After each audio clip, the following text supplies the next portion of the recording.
ಉಡುಪಿ ಮಲ್ಪೆ ಮೀನುಗಾರರು ಇದೀಗ ಕೇವಲ ಮೀನುಗಾರಿಕೆ ಮಾತ್ರವಲ್ಲ, ದೇಶದ ಭದ್ರತೆಗೆ ಸಹ ಸಿದ್ಧರಿದ್ದಾರೆ.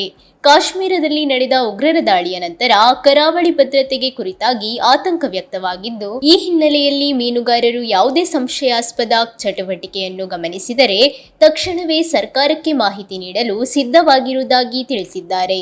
ಸಮುದ್ರದ ಚಲನವಲನಗಳ ಮೇಲೆ ನಿಗಾ ಇಡಲು ಸೂಚಿಸಲಾಗಿದೆ.